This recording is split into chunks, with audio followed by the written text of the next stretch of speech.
On se retrouve les gars pour une nouvelle vidéo d'actualité. On va bien évidemment évoquer la banlist qui sera effective pour l'Open de Montpellier qui a lieu à la fin de la semaine. J'aurai d'ailleurs le plaisir de m'y rendre.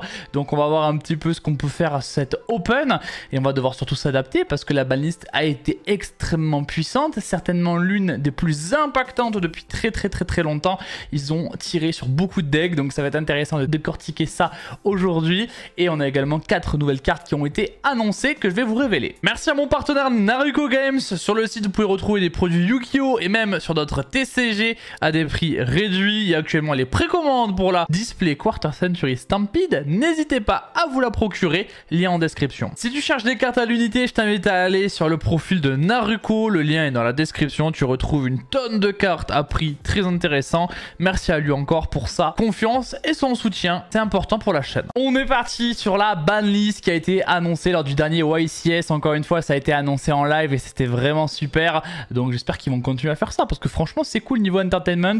Donc la banlist est effective depuis hier et elle sera donc effective pour l'Open de Montpellier, vous l'avez compris. Voici l'ensemble des cartes qui ne seront plus limitées. Pour le coup, celles-ci n'ont pas trop d'impact, je pense. Donc on a Tsushinoko pardon, qui est unban avec Jackalope, donc les cartes Danger qui peuvent profiter à certains decks, mais c'est pas forcément les decks les plus méta. Cyberjar et Monkey Board n'auront pas également trop d'impact. Eva, méfions-nous, c'est une carte quand même qui est pas mauvaise, qui peut rentrer dans certains decks. Après je pense que c'est pas, on l'a vu, pas une carte très impactante pour l'instant. Donc rien à dire de spécifique sur les cartes qui ne sont plus limitées. C'est pas le cas des semi-limités. C'est pas du tout le cas des semi-limités parce que là ils ont tapé extrêmement fort, ils ont tapé sur beaucoup de choses. Je vous avais fait une vidéo prédiction de la banlist et ben on voit qu'ils ont pas du tout fait ce que la majorité des gens ont prévu. Ils ont été assez novateurs et ça fait plaisir aussi d'une certaine manière. On a essayé de la prédire et ils ont fait des choses assez étonnantes.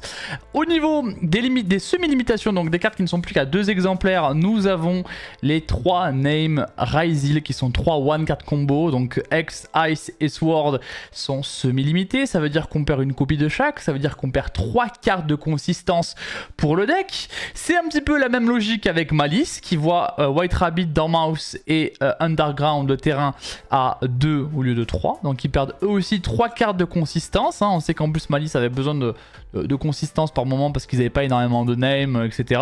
Donc en fait ils ont fait un hit à peu près équivalent sur les 2 archétypes avec donc des cartes semi-limitées, ce qui fait qu'on les touchera moins, qu'on aura moins de recovery aussi et qu'on a moins de chances de les avoir en 1 surtout. C'est surtout ça qu'il faut souligner.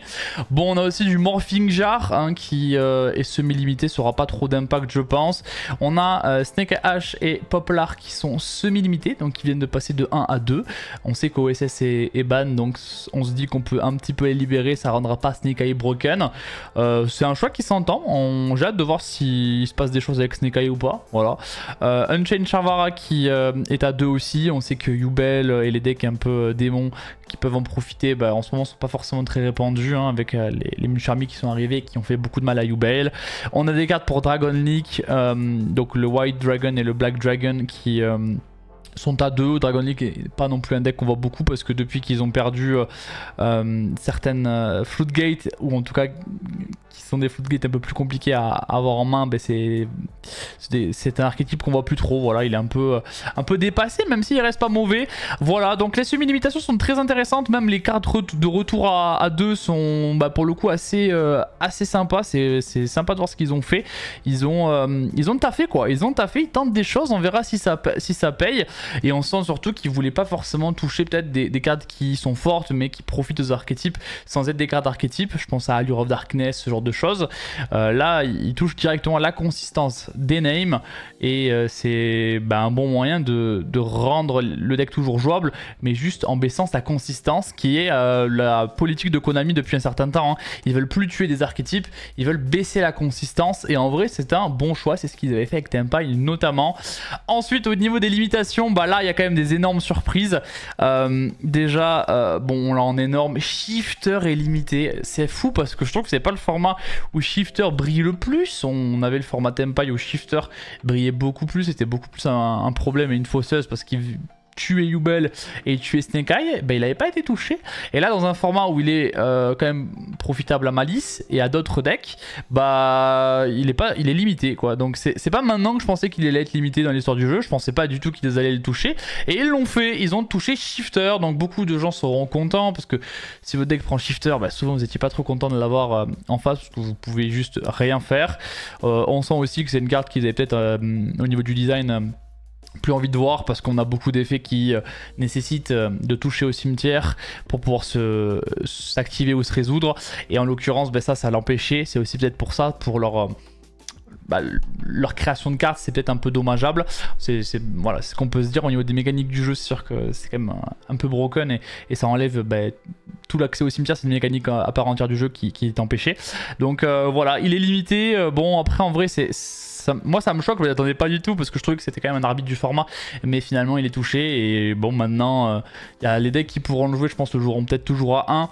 Là on sera encore plus frustré quand on le prendra, mais au moins on le verra plus aussi souvent, hein. On le voyait 33% du temps s'il était joué dans un deck à 40 en 3 exemplaires, bah, ce sera plus le cas, donc ce sera une petite one-off. C'est la même chose pour Druisium qui passe de 3 à 1, ça c'est un hit logique, on l'avait anticipé celui-ci. Donc Druisium qui va être beaucoup moins présent, ça va empêcher aussi d'abuser de Druisium pour Malice, hein, qui s'en servait bien de Druisium qui était très fort, et donc on le verra un petit peu moins. Les decks Bestial Finsmith le verront aussi beaucoup moins. Donc c'est plutôt pas mal. Après il y a d'autres decks qui le jouaient déjà à 1, donc c'est pas trop impactant à ce niveau là. Bon, Druid quand même c'est normal qu'il soit limité, il est tellement fort, hein. À terme il pourrait être banni parce que franchement la carte est trop puissante. Donc voilà, il est à 1, en tout cas ça fait plaisir de le voir en un seul exemplaire.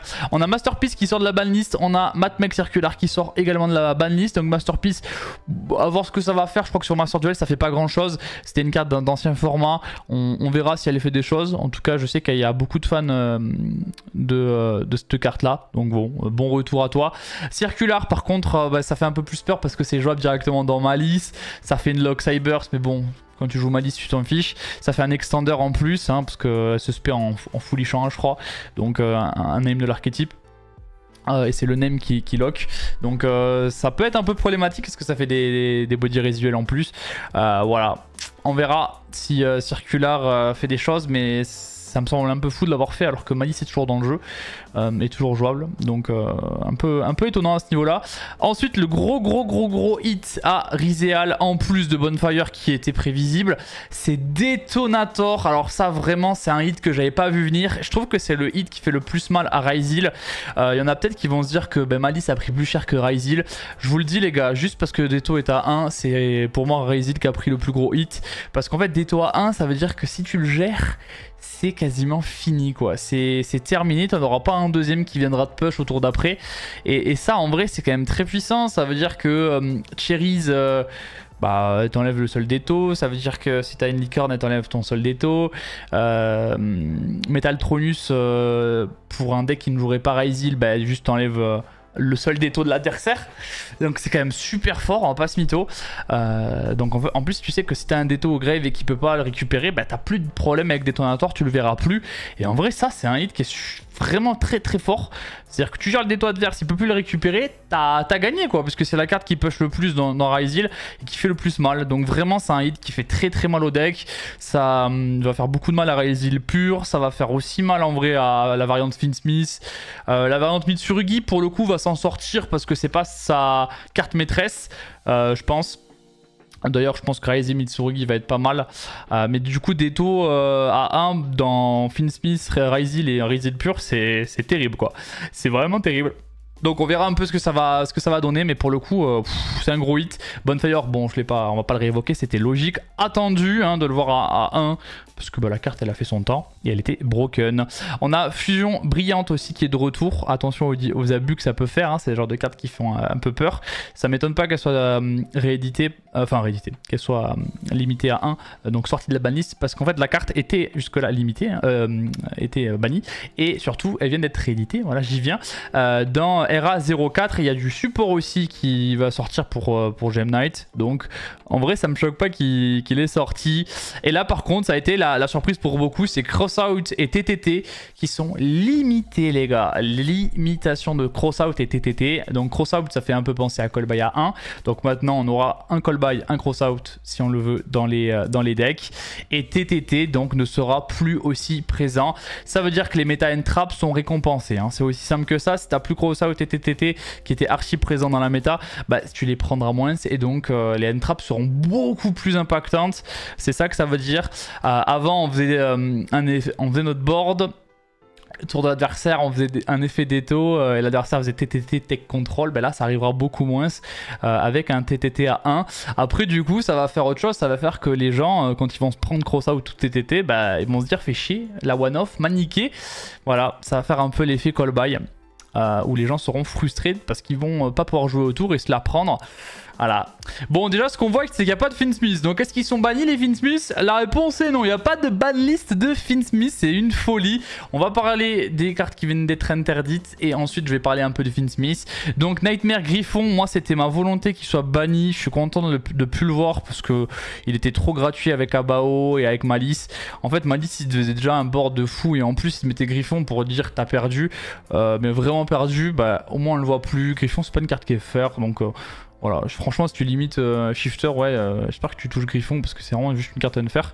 Donc très content qu'elle soit plus là. Link Decoder, c'était de l'abus aussi, c'était le free extender qui se respect. Donc il y en a qui diront qu'on pourra faire n'importe quel lien 1 à la place. Bah ouais, sauf que elle pouvait se réinvoquer, ça faisait un body en plus.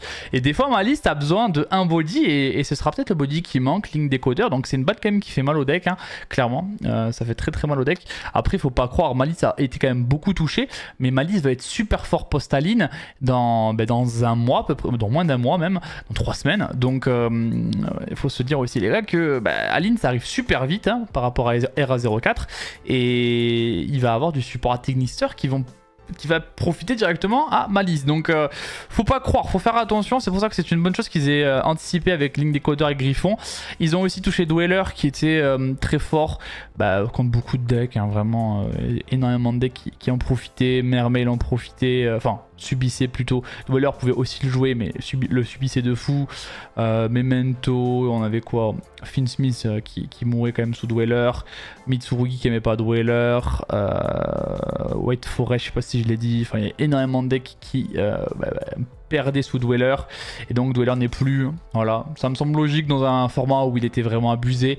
Des fois on préférait faire Dweller si on connaissait ce que joue l'adversaire plutôt que Deto, donc là on le verra plus, ça me semble logique, voilà. Et celui qui part également c'est Bahamut Shark, donc c'est un dommage collatéral pour Mermail, mais c'est parce que là il était joué en ce moment dans une variante dans Rise Hill Pure où on jouait les Sharks et on pouvait donc profiter de Bahamut Shark. Donc voilà, il est parti, on pourra plus faire de Todd. Donc moi je trouve que c'est cool qu'ils aient plutôt banni Bahamut qui est pour le coup le vrai abuseur plutôt que Todd, parce que Todd il peut être encore joué dans Sprite par exemple, on adore, et Shark juste c'était un abus. Donc c'est bien en vrai qu'ils aient fait ça, je trouve que Bahamut Shark s'en aille vu que c'est une carte qui est broken qui permet de profiter de Todd. Donc Todd reste Unlimited, mais en vrai c'est logique parce que là il pourra être fait dans très peu d'archétypes et à un seul exemplaire ça revient au même finalement, parce que tu vas pas en jouer 50 toi, tu vas en jouer qu'un de toute façon. Donc logique à ce niveau là, et pour le coup c'est un bon hit je trouve, parce qu'au moins t'empêches l'abus des potentiels decks Rizal pur avec beaucoup de Sharks qui allaient pouvoir sortir et qui allaient quand même pouvoir faire beaucoup de Todd et s'en fiche, s'en foutre un peu pour être mal poli de la semi-limitation de certaines cartes. Bon, je parle vite fait de Finsmith, forcément vous l'avez vu, ça a été réédité, pas tout, surtout en graveur, les autres Tract et Lacrima n'ont pas été réédités et ça n'a pas été touché du tout. Alors moi je trouve que Finsmith c'est pas une engine pour le coup qui est néfaste au jeu, je trouve que c'est une engine qui est très agréable à jouer, qui est forte, ça y a pas à dire, mais qui en vrai est fair play, je trouve malgré tout, qui est vraiment fair play parce qu'elle meurt sur les bestiaux, etc. Tu prends H sur Requiem, c'est super fort, souvent tu peux plus rien faire avec tes Finsmith, donc elle a des outs. Alors si elle passe, bon c'est fort, c'est sûr, le grind il est fou, mais c'est super agréable à jouer. S'il y en a qui n'ont jamais pu jouer l'archétype Finsmith, n'hésitez pas à le faire parce que vraiment c'est des cartes qui sont trop agréables à jouer, c'est une engine de fou, donc moi j'adore l'engine, je trouve l'engine fair, même si elle peut vraiment tout faire, qu'elle est très polyvalente polyvalente, elle meurt sur des choses très précises et elle est pas imbattable quoi. C'est pas imbattable du tout. Donc ils ne l'ont pas touché, c'est quand même assez surprenant pour le coup, ça montre que Konami juge que c'est pas un problème pour le jeu, pourquoi pas, et donc ils ont touché d'autres choses. On peut noter aussi les Kashtira qui n'ont pas été touchés, hein. Les caches ne sont pas touchés dans cette banlist, voilà, donc Kashtira qui va peut-être revenir avec l'ensemble des limitations et semi-limitations qu'on a pu voir, ça m'étonnerait pas, voilà, c'est surtout Finn Smith qui a choqué je pense dans cette banlist et dans cette absence de Finn Smith dans la banlist. Bah écoutez, on va continuer d'en profiter et du coup on aura Finn Smith au championnat de France, c'est aussi ça que ça veut dire. Moi je trouve que c'est donc une bonne banlist, que ça a été bien taffé par Konami, ça va limiter la puissance pour l'open de Ryzeal et de Malice et ça va permettre à Blue Eyes, à Memento, à Audion d'être quand même pas mal fort et de pouvoir faire des choses à quasi armes égales avec Ryzeal et Malice qui vont profiter notamment pour le deuxième de Circular, Matmec, méfiez-vous, mais qui je pense quand même seront bien abaissés, bien atténués. Donc voilà les gars pour cette banlist, dites-moi en commentaire ce que vous en pensez, est-ce que vous êtes content? Je pense qu'il y a quand même des cartes où vous pouvez être très heureux, notamment Shifter qui n'était pas du tout apprécié, Crossout TTT c'était pas apprécié, Dweller c'était pas apprécié, Griffon non plus, c'était des cartes qui étaient quand même un peu broken, la consistance, voilà, plutôt que toucher des cartes autres et les plus limitées, je pense que pas grand monde, à part peut-être Dark World, en est content, j'en sais rien. Voilà, bah écoutez, vous me direz ça en commentaire. On va maintenant passer aux cartes qui ont été annoncées et qui arrivent en OCG. Nous avons une nouvelle assaut de l'air, donc c'est une carte qui va sortir dans le V-Jump, donc le magazine qui sort en OCG avec une carte promo. C'est prototype assaut de l'air As Amatsu, je vous avais montré l'art il y a quelques temps, donc le voici. Donc ça demande un monstre assaut de l'air AS, donc monstre de l'extra. On peut invoquer spécialement un ou plusieurs prototypes qu'une fois par tour, voilà, donc c'est une seule fois qu'on le fait. Lorsqu'un monstre avec minimum 2000 attaques contrôlées par adversaire active son effet, en effet rapide, on peut faire devenir l'effet activé, détruisez un monstre lien assaut de l'air contrôlé par l'adversaire. Donc en gros, vous pouvez remplacer l'effet d'un monstre adverse qui a plus de 2000, genre le mec qui vous fait, je sais pas, du haut drive, bah, vous pouvez faire effet Amatsu, péter du coup Amatsu, et on a un autre effet d'Amatsu évidemment. Lorsqu'une attaque impliquant cette carte et un monstre de l'adversaire est déclaré, vous pouvez cibler un monstre assaut de l'air que vous contrôlez et une carte contrôlée par l'adversaire, détruisez-les. On va avoir un petit effet qui peut être offensif d'une certaine manière parce qu'en l'occurrence on peut décider d'attaquer ou se laisser attaquer avec cette carte et en fait pop cette carte Amatsu plus une carte contrôlée par l'adversaire. Donc en vrai que ce soit une carte contrôlée par l'adversaire c'est intéressant, c'est à dire que c'est les face down, c'est les face up, ça a du potentiel. Est-ce que c'est broken? Je pense pas, alors j'ai pas, ou alors j'ai pas vu la ligne, mais voilà, c'est une nouvelle carte qui vient encore aider Sky Striker. Vous me direz en commentaire si ça peut faire des choses vraiment broken ou pas.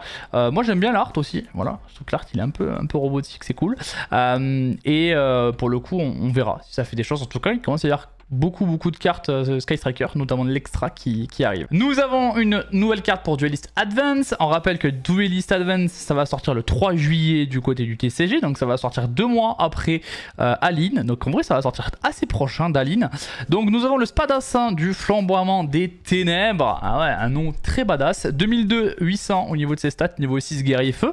On reçoit aucun dommage de combat impliquant cette carte, pas mal. On peut utiliser chacun des effets suivants que tu as par tour. On peut envoyer un Spadassin des Flammes ou un monstre qui le mentionne depuis l'extra deck au cimetière et invoquer spécialement cette carte depuis votre main.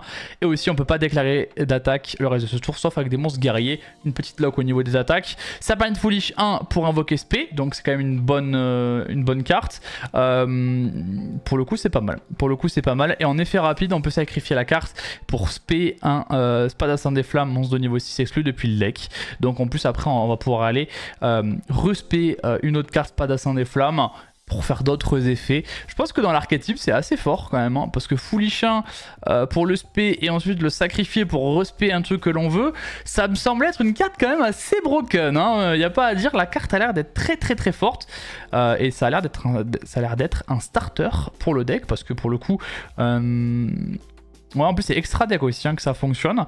On l'invoque SP, donc il y a une lock au niveau des attaques de guerrier, mais ça c'est pas grave. Et ensuite on peut invoquer un Spadassin des Flammes. Je suis pas expert de l'archétype, mais pour moi ça a l'air d'être vraiment une super carte. On va avoir du support pour Cendré. Et ouais les gars, du support pour Cendré dans Duelist Advance bien évidemment. Donc on sait que les cartes ont été éditées au Japon et donc elles ont du support. À la base c'est des exclus TCG, parce qu'il y a 7 exclus TCG et on a une autre juste après. On verra laquelle. Lorsque cette carte est activée, on peut placer un Obsidium, la cité cendrée, depuis votre deck face recto dans l'une des zones terrain. Donc ça c'est une magie continue qui a un effet à l'activation. C'est pas mal, ça se prend pas Ghost Ogre. Après ça peut se faire pop par des taux, qu'on verra beaucoup moins. Elle a un autre effet, vous pouvez cibler une carte face recto contrôlée par adversaire et un monstre Ténèbres Pyro de minimum niveau 8 dans le cimetière. Envoyez la carte sur le terrain au cimetière et si vous voulez invoquer spécialement l'autre monstre depuis votre cimetière sur le terrain de l'adversaire en position de défense. Bon, moi je suis pas assez expert de Cendré pour vous dire si ça va être très fort, mais on sait que c'est un peu le délire de la mécanique avec le dragon. J'ai mangé le nom.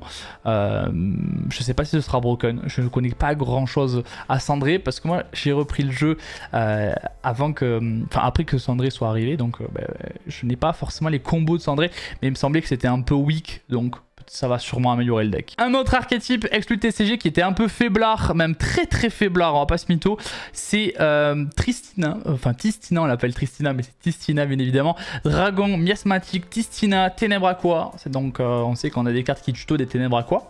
Donc c'est quand même assez intéressant. Niveau 10, pardon, 2000 d'attaque, 0 de def. Alors je connais rien quasiment à l'archétype, mais je sais qu'il était un peu incohérent cet archétype là, qu'il n'était pas forcément, il synergisait pas trop, alors que c'est un archétype, donc c'est quand même assez particulier. Si cette carte elle est invoquée norme ou spé, on peut tuto un monstre Tristina depuis le deck à la main. Et aussi le reste de ce tour, les monstres Tistina lumière que l'on contrôle gagne 1000. Petit buff d'attaque, mais surtout quand elle est invoquée à tuto. Donc c'est quand même pas mal, on a les tutos à monter Tistina, tu peux aller chercher ce que tu veux en plus. Je vois que les autres cartes de l'archétype a les tutos des trucs, mais pas forcément ce que l'on voulait. Si elle est envoyée au cimetière, tant qu'une carte dans la zone terrain, on peut invoquer spécialement cette carte. Et aussi, vous ne pouvez pas invoquer spécialement des monstres Tistina exclus depuis la main ou cimetière le reste de ce tour. Ok, en vrai c'est pas mal ça. Si elle est envoyée au cimetière, donc on peut imaginer faire des choses avec. On la respect, mais on est lock. En vrai, c'est faire. Je pense que c'est une bonne carte, honnêtement, d'archétype. Ça va, je pense, aider le deck qui en avait grandement besoin. Voilà, c'est tout pour aujourd'hui. C'est déjà pas mal, je pense. J'espère que vous avez passé une bonne vidéo. N'hésitez pas à liker, commenter et vous abonner. On se retrouve très vite pour une prochaine vidéo. On va ouvrir du RA04 dans la semaine. Je vais sûrement aussi vous faire une petite vidéo sur ce qu'il faut récupérer dans RA04. Et ouais, vous me connaissez, j'aime bien faire ces petites vidéos là et vous allez peut-être me croiser à l'open. Si c'est le cas, n'hésitez pas à me faire un petit coucou ce week-end à Montpellier bien évidemment. C'était SD, passez une bonne semaine, vive Yu-Gi-Oh! Et à très vite sur la chaîne YouTube. Gros bisous, tchuss.